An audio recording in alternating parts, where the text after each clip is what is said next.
Hey, what up? It's New Age Ja here with you, and let's jump into this Virgo full moon energy. So, the Virgo full moon happens on March 18th, 2022, around 3:20 a.m. Eastern Standard Time. Now, according to this exact date and time, Capricorn is on the ascendant along with Pluto. Our Pisces stellium, 27-degree Sun, 23-degree Neptune, 18-degree Jupiter, and 13-degree Mercury is happening in our third house of communication, as well as mental intelligence, our skills, and our ability to create and bring things to life, okay?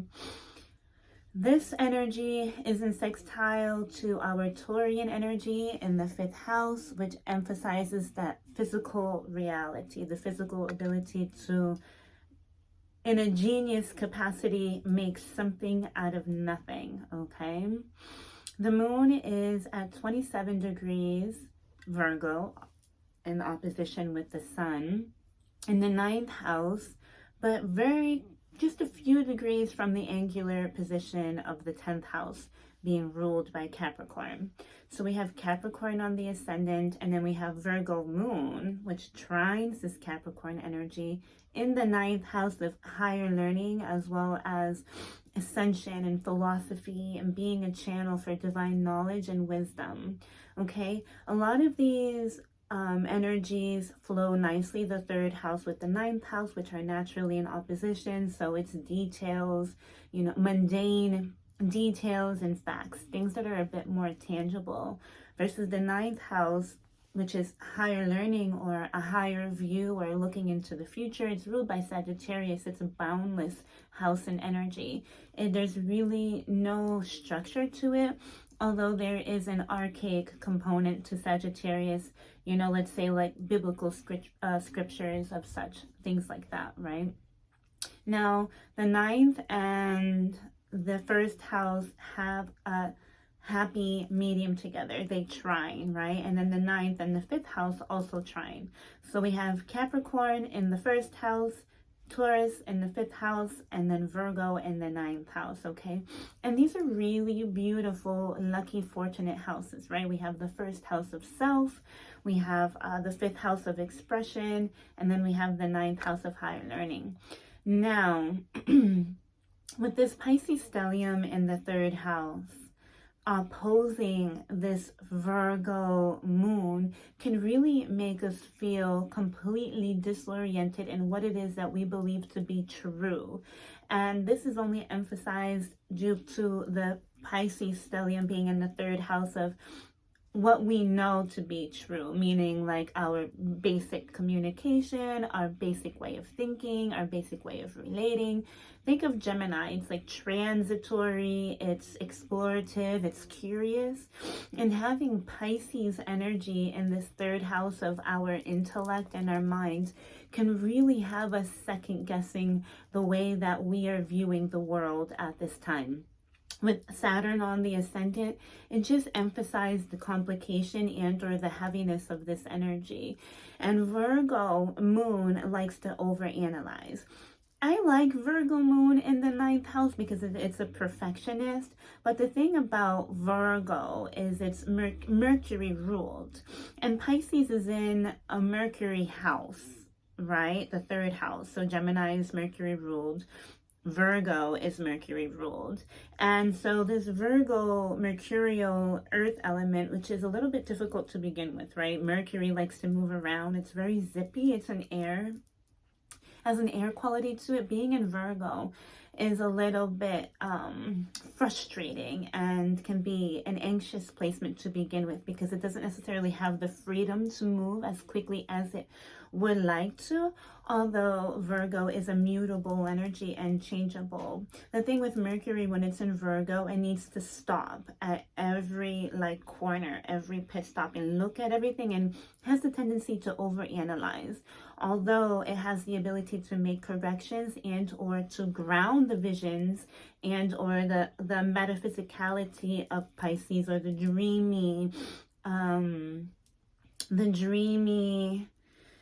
ethereal component of Pisces that allows us to tap into multi-dimensions, completely dissolving all components of space and time. It's like Pisces is the element that melts and melds everything together and completely dissolves what we believe to be true.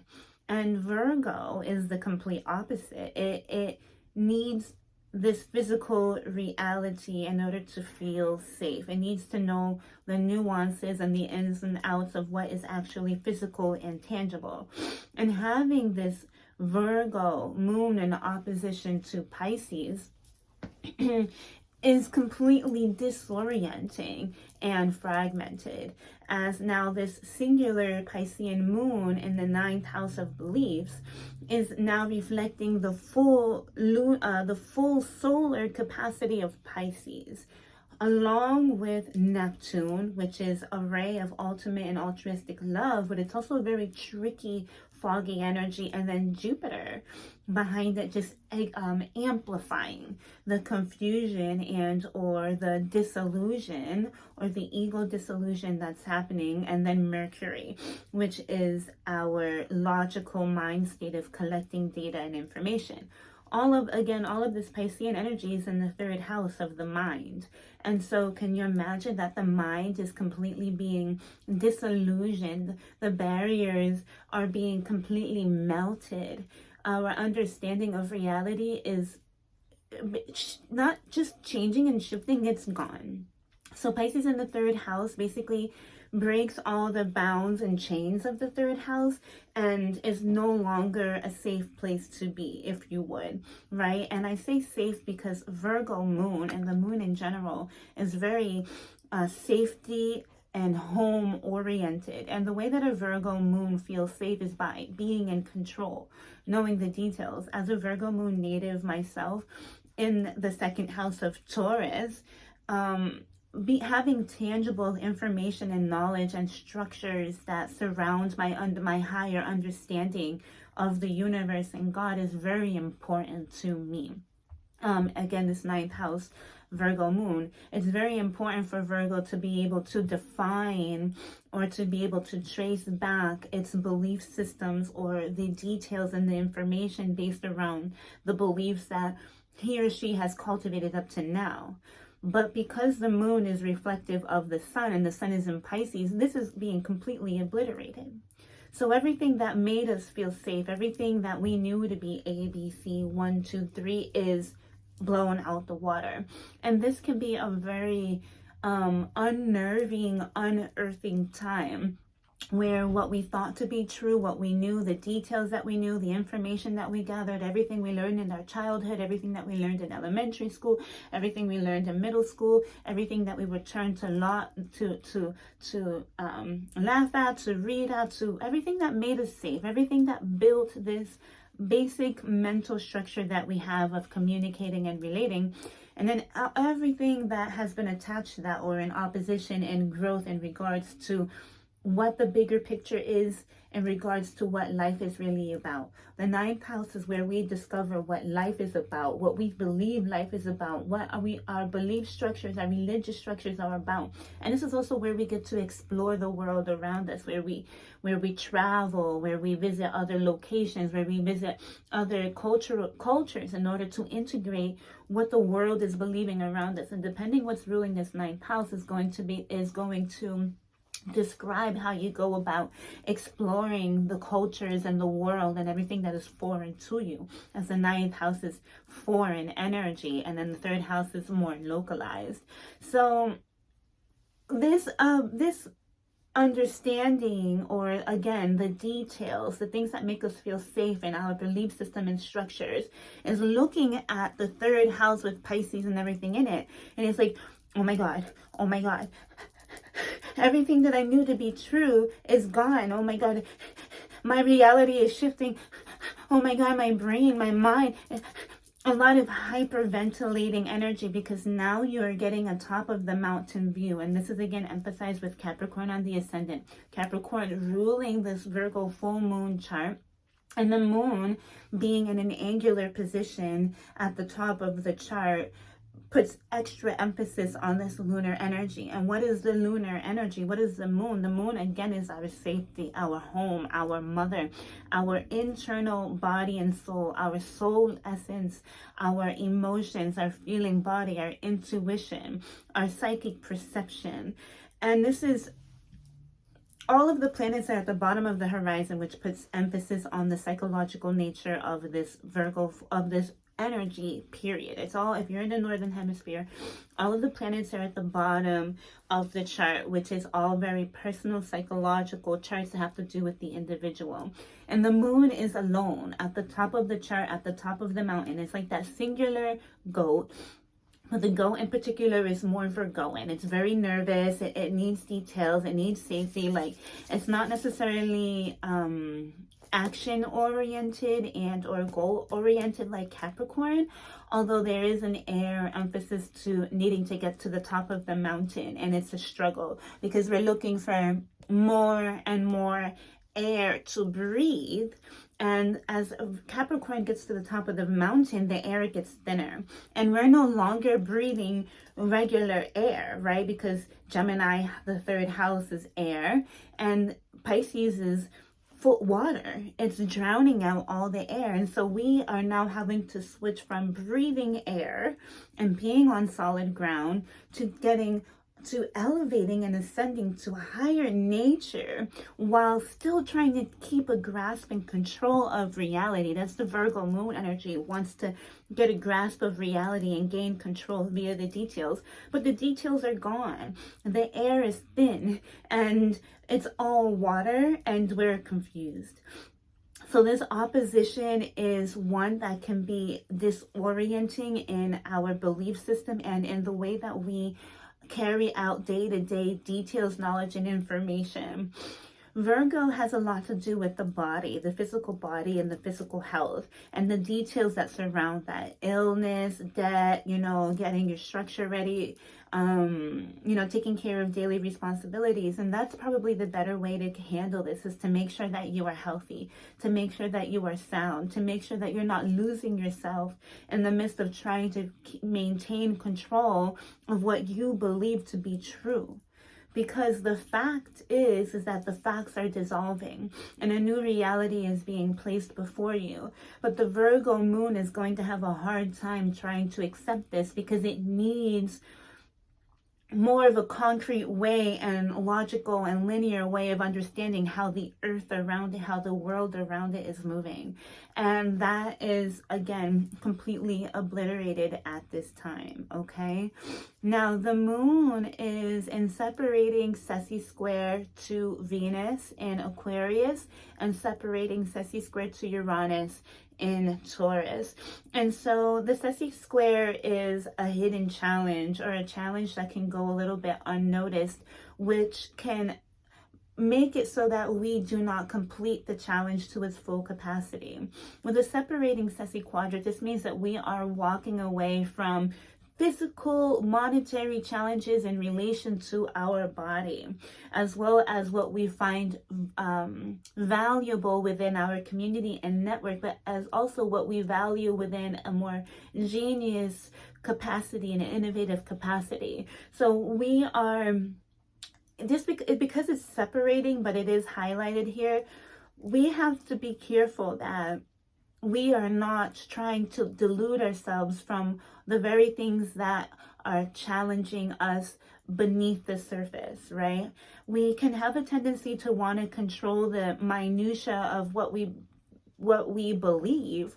But the thing is that it doesn't really matter what we believe at this time, because that is being rearranged and changed whether you like it or not. It's a complete dissolution and a dissolving. It's just disappearing.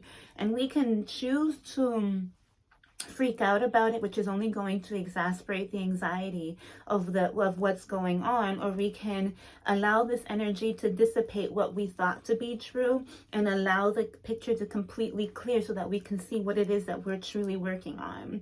Because there's so much confusing energy in our mental state, in our emotional state, and within our bodies and our realities, we aren't really focusing on what the true issues are. And because Venus and Uranus is here, it's very out of the box. It's not ordinary, but it's definitely relational, having to do with how we relate to others and how we place ourselves within this community and network. And so if we allow our beliefs to dissolve, as this moon is reflecting all of this Piscean energy, completely healing our bodies, healing our souls, healing us, but healing us in a way that could be fearful, right? Because Pisces is fear. Pisces, it's fear because we don't understand it, because we don't see it, and we don't control Piscean energy. So fear is definitely emphasized, right? Because we also have a trine to the Pluto in Capricorn. So 27-degree Virgo moon and trine to 27-degree Pluto in Capricorn in our ascendant shows me that this is an obliteration of everything that you thought you were and how you interact with your daily reality, how you deal day to day. The ascendant is the body, it is the self, it is the life force.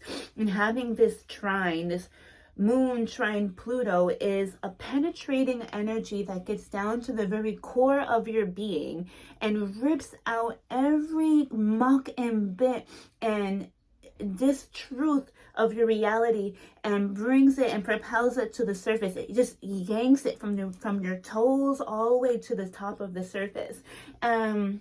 With the sextile to the 27-degree Pisces sun, this energy is so smooth, but we have no control of it. Trine and sextiles are said to be benefic aspects in astrology, but due to the ease of movement in which it so does, it leaves no control and or blockade from the energy from ripping out the very darkness, the very confusion, the very things that you held onto that made your reality and your life secure.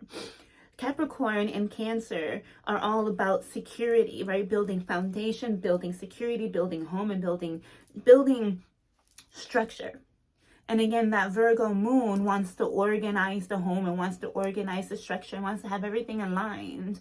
But at the same time, the Piscean stellium is in control here. Okay, it's dissolving all of that. It's ripping all control. Pluto wants control. Capricorn wants control. Virgo moon wants control. But the boss here is Pisces. Now, all of our planets being underneath the horizon, there's only 3 planets due to traditional astrology that are in actual strength. We have Jupiter, that is at its highest strength, Saturn, and Moon. So Jupiter and Saturn are head to head here. So Saturn is trials and tribulations and hard work, and it's not the easy way to get through things. And Jupiter behind it is like, nope, it's not easy, and I'm making this bigger, I'm making this bigger, I'm making this bigger. And Virgo, who wants this to focus on the details, is like, this is getting too big. And Pisces is expanding. This is getting too big, this is getting too big, it's getting out of my control, I'm scared, I'm losing control, I'm scared, what's going on, things are changing. And so this is the very energy that is at play. Moon, after all, it has a little bit of strength, and that's because it's in an angular position. Okay, it's at the top of the mountain and is viewing all of this.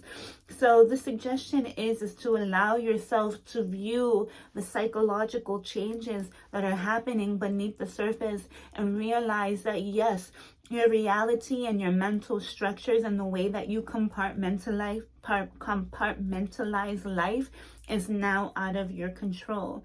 And our vision, the way that we interact with the world, is changing forever. But this is happening on a collective scale. This is not happening just for you. And the best way that you can really go about this is to just become the observer and recognize that the facts and the details and the truths and the belief structures, everyone's belief structure is changing, has changed. Everyone's truth is changing. Everyone's truths, everybody's detailed, oriented need to be in control, Capricorn, that is all being changed. We are all out of control in this way. And the more that we believe ourselves to be in control, the more that this feeling of insanity and disillusion comes into play. So it's like, don't even bother freaking out over what it is that you thought to be true, like the way that your mind worked, because everything in your mind is moving. all of your truths, all of the facts, all of the details, all of that is dissolved, it's gone, kaput, and is going to be replaced. And it's completely futile to try to fight against this, right? The sun and the moon are in opposition, so there's like this push and pull element. But the truth is that even though the moon is at the top of the mountain, so to speak, it doesn't have any strength in comparison to Saturn and Jupiter. So it might as well just kind of sit back on a soul level and observe and allow the boundaries to dissipate, the boundaries of the mind to dissipate until a new reality begins to anchor itself and show itself what it is. It's a little nerve-wracking, right? Because Uranus and the North Node, right? The North Node and Neptune and Pisces are in sextile. And so our intelligence, our creative ability, the way that we communicate, our details, the way that we write, the way that we manifest, again, all of that is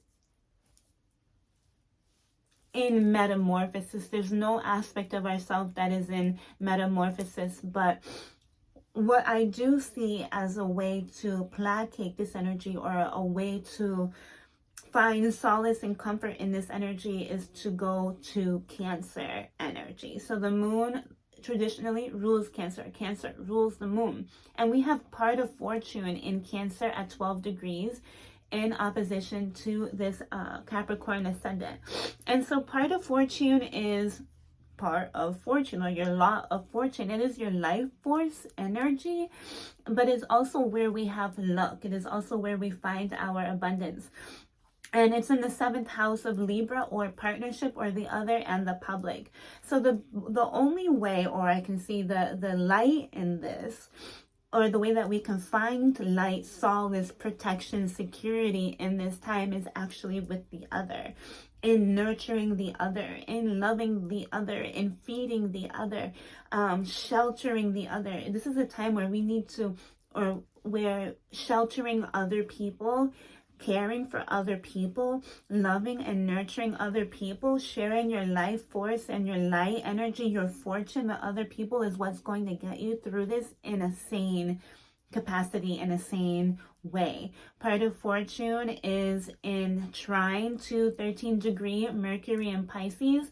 So it's like our life raft. Mercury is all about your friend group, your siblings, right? It's your communication style and the way that you travel about. So there is luck and there is fortune here. The part of fortune is also trining the MC in Scorpio. So it's throwing out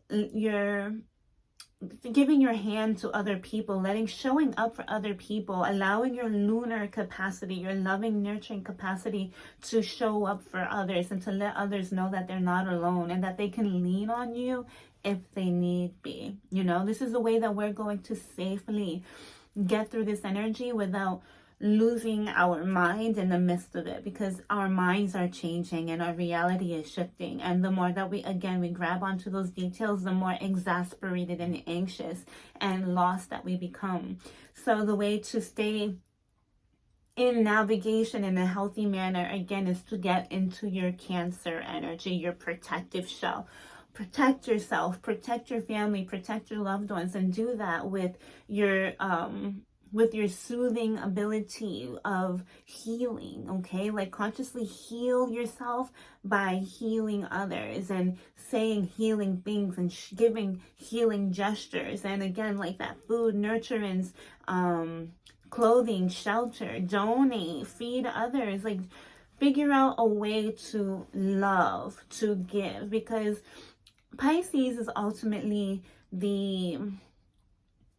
it's the agape frequency. It's the love without boundaries energy. And this energy is, I want to almost see it like the locust who ate all of the green. Or I've used this metaphor before, where in the Old Testament, where the Lord said to like mark your doors with blood as the plague comes through and you shall be protected.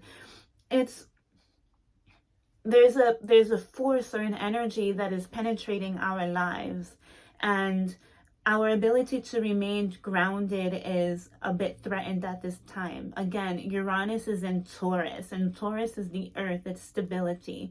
The moon is exalted in Taurus, but instead of being in Taurus, it's in Virgo, an anxious energy once again, and it's trining this Uranian energy, which makes this Uranian ecstatic electrical energy a lot easier to travel and traverse the body. So our bodies are a lot more electrified, and we feel a lot more unstable than usual.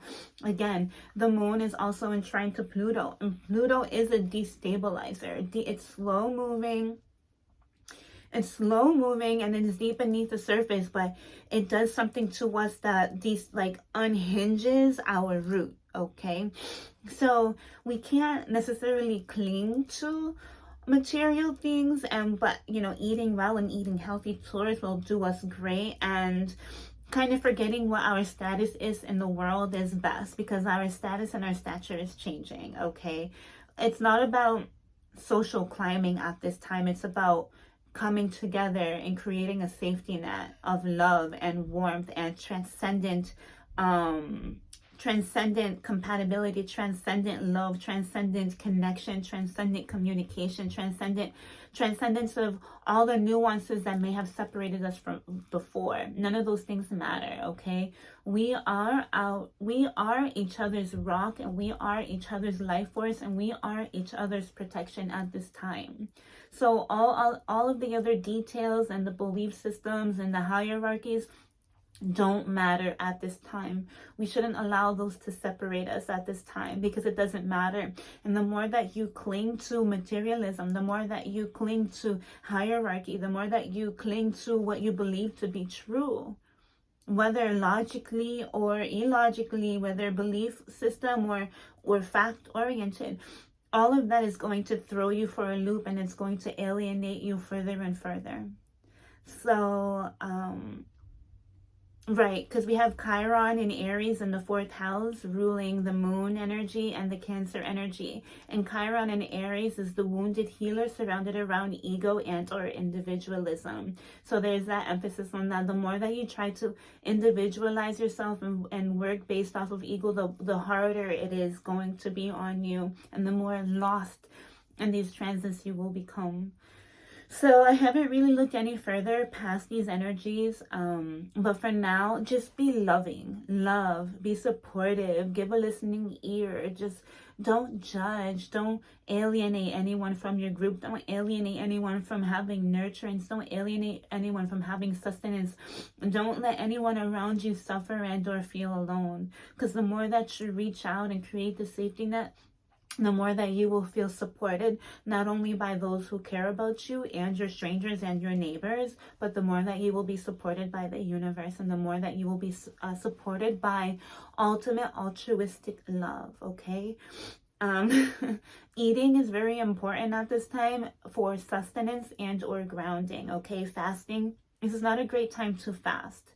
You can eat lightly, but eat well, and figure out how to get out into nature and connect with the earth. This is not a time to be necessarily light body, as the trash is already being discarded anyways, and you're going to feel a lot lighter than usual. So do your best to get grounded and in your feet, as Pisces rules the feet, but anchor it with the earth, Taurus, although a little bit shaky. But the further you get grounded and the more you eat well and the more that you share what you're eating with others, the more secure that you will feel. So that's what I have for you today, and happy Virgo full moon on the 18th. Thank you, and I'll talk to you soon. Bye-bye.